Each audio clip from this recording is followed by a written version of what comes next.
Hello friends, welcome to Avipedia, powered by Abhimanyu IAS. My name is Rohit. Students, आज की class में हम discuss करेंगे the economic GK of 2nd of May 2021 to 8th of May 2021। अगर आपको class के दौरान किसी भी तरह का कोई भी डाउट रहता है, you can ask in the comment section you can ask in the comment section and अगर आपको क्लास अच्छी लगे तो क्लास को लाइक करना एंड शेयर करना नहीं भूलना। एंड बहुत ही इंपॉर्टेंट न्यूज़ है तो क्लास को अंत तक ज़रूर देखिएगा। एंड आपने अगर अभी तक हमारे चैनल को सब्सक्राइब नहीं किया है तो चैनल को सब्सक्राइब कर लीजिए और बेल आइकन दबाना नहीं भूलिएगा। चलिए क्लास की तरफ बढ़ते हैं, स्टार्ट करेंगे, डिस्कस करेंगे क्या the economic GK of 2nd of May to 8th of May 2021। Let's begin. सबसे पहले बात करेंगे ग्रोथ एंड डेवलपमेंट की, हमेशा की तरह। तो ग्रोथ एंड डेवलपमेंट की अगर मैं बात करूं तो Fitch solution projects India's GDP growth rate for financial year 22 to 9.5%। देखिए सबसे पहले तो ये जीडीपी क्या होता है। जीडीपी होता है ग्रॉस डोमेस्टिक प्रोडक्ट, सकल घरेलू उत्पाद। The final market value of goods and services produce with in an economy, इसको हम बोलते हैं जीडीपी। तो फिच सोल्यूशन जो कि सब्सिडरी है फिच रेटिंग्स की। आपने फिच रेटिंग्स के बारे में सुना होगा। फिच रेटिंग्स जो कि दुनिया की टॉप 3 क्रेडिट रेटिंग एजेंसीज में से एक है फिच रेटिंग्स। तो फिच रेटिंग्स जो कि एक अमेरिकन क्रेडिट रेटिंग एजेंसी है, उसकी एक सब्सिडरी है फिच सॉल्यूशन। ये लंदन बेस्ड है, इसका हेडक्वार्टर लंदन में है। लंदन यूके बेस्ड एक सब्सिडरी है, एक फाइनेंशियल कंपनी दैट इज़ एक information company that is Fitch solution. इसने प्रोजेक्ट किया कि इंडिया का जो जीडीपी ग्रोथ रेट है वो फाइनेंशियल ईयर 22 यानी कि 2021-22 में रहेगा 9.5%। 9.5% फिच सॉल्यूशन ने ये डाटा दिया है। फिच सॉल्यूशन ने बताया कि इंडिया जो है ये फाइनेंशियल ईयर 22 यानी कि 2021-22 में 9.5% की स्पीड से ग्रो करेगा। GDP that is the final market value of goods and services produced with in an economy. तो फिच सोल्यूशन ने बताया इंडिया का जीडीपी रहेगा 9.5% 2021-22 में। चलिए आगे देखते हैं। नेक्स्ट है एस एन पी बोले तो standard and poor global ratings. ये एक क्रेडिट रेटिंग एजेंसी है, दुनिया की टॉप 3 क्रेडिट रेटिंग एजेंसीज में से एक है। एस एन पी अमेरिकन है, न्यूयॉर्क में हेडक्वार्टर है एंड आई कैन से दुनिया की सबसे पुरानी क्रेडिट रेटिंग एजेंसी। इसने भी इंडिया का जीडीपी ग्रोथ रेट प्रोडिक्शन किया है। तो इसका फोरकास्ट क्या कहता है कि इंडिया फाइनेंशियल ईयर 22 यानी कि 2021-22 पे 9.8% की स्पीड से ग्रो करेगा। 9.8%। अभी हमने पहले देखा फिच सोल्यूशन का, फिच सोल्यूशन ने बोला 9.5। अभी हम एस एंड पी की बात कर रहे हैं तो एस एंड पी 9.8 बोल रहा है। ये different different organisation, different different institutions Indian economy को लेके प्रेडिक्शंस करती हैं, अपने अपने अनुमान लगाती हैं और बेसिकली कुछ करेक्ट होते हैं, कुछ अप्रॉक्सीमेट वैल्यू पे रहते हैं। चलिए एस एन पी ने रिवाइज किया 9.8%। 9.8%। अभी अगर सिचुएशन कुछ चेंज होती है, मार्केट अच्छे लेवल पे चली जाती है, कोविड-19 चला जाता है तो ये इंक्रीज भी कर सकते हैं, ये इंक्रीज भी कर सकते हैं। चलिए आगे देखते हैं। Next, Goldman Sachs. Goldman Sachs Goldman Sachs एक अमेरिकन कंपनी है, एक अमेरिकन इंस्टीट्यूशन है। इसने इंडिया का जीडीपी ग्रोथ रेट लोअर कर दिया, डिक्रीज कर दिया। फाइनेंशियल ईयर 22 में ये कहता है क्या, 11.1%। 11.1%। 11.1%। अभी देखिए भारत के बहुत सारे राज्यों में कोविड-19 के चलते हुए लॉकडाउन लग चुका है, तो लॉकडाउन के चलते हुए कुछ ऑर्गेनाइजेशंस ने जीडीपी ग्रोथ रेट को चेंज किया है। तो गोल्डमैन सैच ने अब बोला कि भारत ग्रो करेगा फाइनेंशियल ईयर 22 में 11.1%। 11.1%। और जो अभी अभी अभी हमारा 2021 कैलेंडर ईयर ऑन गोइंग है, इट इज़ 1 जनवरी 2021 टू 31 दिसंबर 2021, उसमें इंडिया ग्रो करेगा 9.7%। 9.7%। ये गोल्डमैन सैच का कहना है, ये गोल्डमैन सैच का कहना है। नेक्स्ट बात करें तो बार्कलेस की बात करूँ तो बार्कलेस ने बोला कि भारत की जो जीडीपी ग्रोथ है, बार्कलेस एक UK based banking services provider company है। तो बार्कलेस ने बोला कि इंडिया का जीडीपी ग्रोथ रहेगा 10%। 10% फाइनेंशियल ईयर 22 में। फाइनेंशियल ईयर 22 में इंडिया कितना ग्रो करेगा, 10% ग्रो करेगा, ये बार्कलेस का कहना है। और फाइनेंशियल ईयर 21 में बार्कलेस के अकॉर्डिंगली इंडिया -7.6% पे रहा था, -6.7% पे रहा इंडिया। ये बार्कलेस का प्रेडिक्शन है, ये बार्कलेस का प्रेडिक्शन है 2021-22 में 10%, 2020-21 में -7.6%। नेक्स्ट, तो अब हम आगे बढ़ रहे हैं, आगे बात करें तो RBI sets up an advisory group to assist RRA 2.0। ये आरआरए क्या है, that is a regulatory review authority, regulatory review authority 2.0।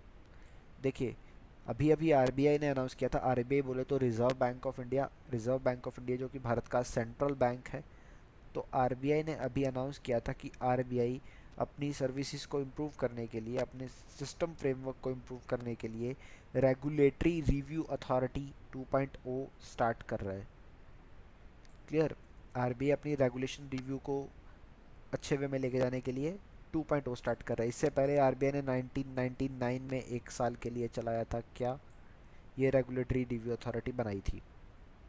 उसी तरह से आरबीआई ने अब से फिर से रेगुलेटरी रिव्यू अथॉरिटी बनाई है 1999 की तरह फिर से।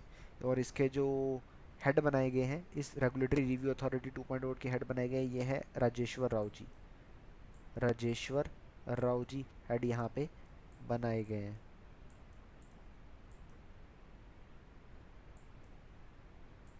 राजेश्वर राव। तो अभी अभी आरबीआई ने इस रेगुलेटरी रिव्यू अथॉरिटी को असिस्ट करने के लिए, यानी कुछ हेल्प करने के लिए, एक एडवाइजरी ग्रुप भी बना दिया। ये एडवाइजरी ग्रुप जो इसकी सहायता करेगा, इसको डाटा प्रोवाइड करेगा, इसकी मदद करेगा कि किस तरह से आपको वर्क करना चाहिए। और ये जो एडवाइजरी ग्रुप आरबीआई ने बनाया है, इसके जो हेड रहेंगे, ये रहेंगे स्वामीनाथन जानकीरमन जी, स्वामीनाथन जानकीरमन, एस जानकीरमन, स्वामीनाथन जानकीरमन। ये Swaminathan Janakiraman ji SBI, State Bank of India के मैनेजिंग डायरेक्टर हैं, स्टेट बैंक ऑफ इंडिया के मैनेजिंग डायरेक्टर हैं एसबीआई के। और एसबीआई के जो चेयरमैन हैं उनका नाम है दिनेश कुमार खरा, डीके खरा। आरबीआई की बात करूं तो आरबीआई 1 अप्रैल 1935 को बना था। आरबीआई का हेडक्वार्टर मुंबई में है, इनिशियली कोलकाता में था, 1937 में मुंबई में शिफ्ट कर दिया गया था। आरबीआई स्टार्ट हुआ था with the initial capital of ₹5 crore. RBI के जो प्रेजेंट गवर्नर है, 25th गवर्नर, इनका नाम है शक्तिकांत दास। इसके अलावा आरबीआई में 4 डेप्टी गवर्नर होते हैं।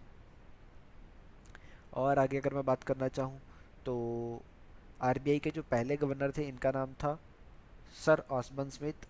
एंड पहले जो इंडियन गवर्नर थे, इनका नाम था सीडी देशमुख, सीडी देशमुख। और आरबीआई में आज तक कोई भी महिला गवर्नर नहीं बनी है, महिला गवर्नर नहीं बनी है।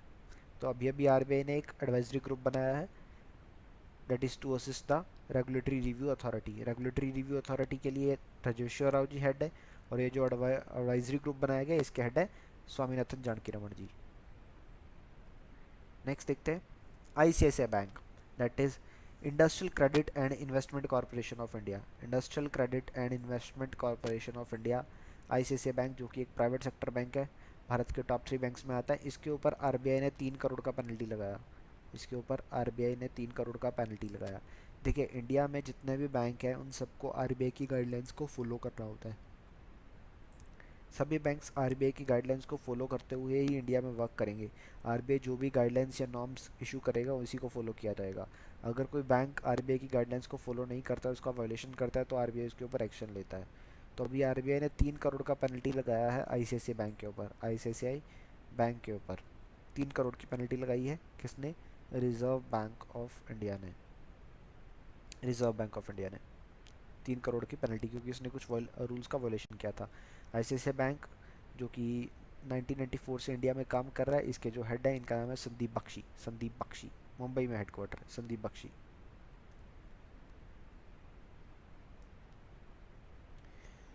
चलिए आगे बढ़ रहे हैं। आरबीआई ने अनाउंस किया है liquidity facility of ₹50,000 crore for the health care sector, liquidity facility of ₹50,000 crore for the health care sector. यानी कि हेल्थ केयर सेक्टर से जुड़े हुए जो लोग हैं, जो कंपनीज़ हैं, जो एमएसएमईज़ हैं, जो वर्कर्स हैं, उनको 50,000 करोड़ रुपए तक का लोन दिया जाएगा बैंक्स के द्वारा, बैंक्स के द्वारा। तो आरबीआई ने लिक्विडिटी फैसिलिटी इन सेक्टर के लिए 50,000 करोड़ का अनाउंसमेंट कर दिया है कि बैंक जो हैं, ये बैंक जो डिफरेंट डिफरेंट बैंक भारत में काम करते हैं, ये आरबीआई से 50,000 करोड़ रुपए तक का अमाउंट ले रेपो रेट के टर्म पे, रेपो रेट के ऊपर लें। और भारत में अभी जो सिचुएशन चल रही है कोविड-19 को लेके, जो हेल्थ केयर कंपनीज़ हैं, मेडिसिन बनाने वाली कंपनीज़, मेडिकल डिवाइसेस बनाने वाली कंपनीज़, वैक्सीन बनाने वाली कंपनीज़, ये यहाँ से पैसा बोरो करें इन बैंक से। क्लियर। और ये जो लोन है वो बैंक्स के द्वारा 31 मार्च 2022 तक दिए जाएंगे। 31 मार्च 2022 तक ये लोन बैंक्स के द्वारा दिए जाएंगे। एंड 3 साल का टेन्योर रहेगा लोन का, 3 साल का टेन्योर रहेगा बैंक का, बैंक लोन का। देखिए, प्रायोरिटी सेक्टर लेंडिंग, इसके बारे में आपने सुना होगा। अभी तक इसमें 8 सेक्टर कवर होते थे और इसमें हेल्थ केयर भी कवर होता है।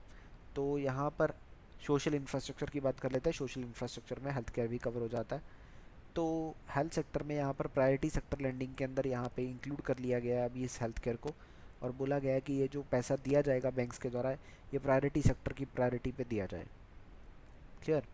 ये इसके बेसिस पे दिया जाए, प्रायोरिटी के बेसिस पे ऊपर ये पैसा दिया जाए। ये आरबीआई के द्वारा अनाउंस किया गया। इसके अलावा बोला गया कि अगर कोई बैंक, मान लीजिए कोई बैंक 50,000 करोड़ रुपए का लोन दे देता है, ठीक है, अगर कोई बैंक 50,000 करोड़ का लोन दे देता है कोविड के चलते हुए हेल्थ केयर के लिए, और 50,000 करोड़ रुपए ही वो बैंक आरबीआई के पास भी डिपॉजिट कर देता है। 50,000 करोड़ का लोन दे दिया बोरोवर्स को, और 50,000 करोड़ रुपए उतना ही अमाउंट आरबीआई के पास सरप्लस भी रख देता है, तो उस बैंक को, अब देखिए, एक बैंक आरबीआई से पैसा लेगा रेपो रेट पे, आरबीआई को वापस देता है रिवर्स रेपो रेट पे।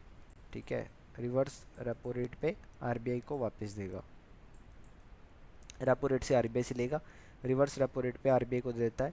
तो आरबीआई कहता है कि अगर कोई बैंक रिवर्स रेपो रेट पे हमें 50,000 करोड़ हमें भी दे देता है, 50,000 करोड़ बोरोवर्स को देने के बाद, उतने पैसा अगर कोई बैंक हमें देता है, तो हम उसको रिवर्स रेपो रेट से 40 बेसिस पॉइंट जो इंटरेस्ट है वो ज़्यादा देंगे।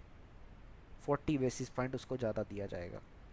40 बेसिस पॉइंट अब उसको ज़्यादा दिया जाएगा, ये कहना है आरबीआई का। ये आरबीआई का कहना है। क्लियर हुआ? ये आरबीआई का कहना है। तो बैंक्स को भी कोई लॉस नहीं होगा। बैंक्स को भी यहाँ पर ध्यान में रखते हुए आरबीआई ने इन गाइडलाइंस को इशू किया, और हेल्थ केयर सेक्टर जो हमारा है ये ग्रो करे, और वैक्सीन जो है वो जल्दी से जल्दी लोगों तक पहुँचे, मेडिकल डिवाइसेस, दवाइयों की कोई कमी ना हो, ये सब लोगों तक पहुँचती रहें। इसी के चलते हुए आरबीआई ये एक्शन ले रहा है, आरबीआई ये एक्शन ले रहा है।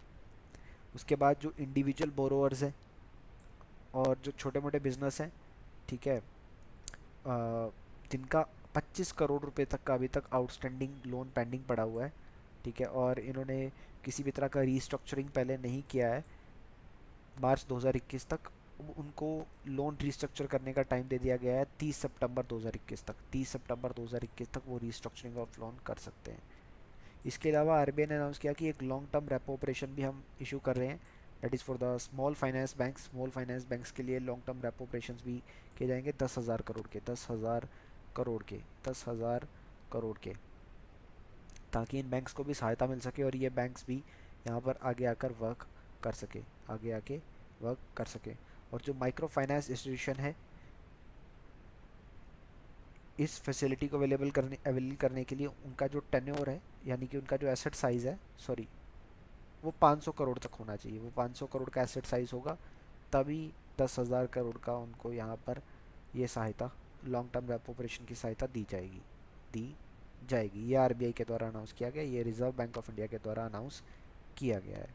किसी भी तरह का अगर डाउट रहता है you can ask in the comment section.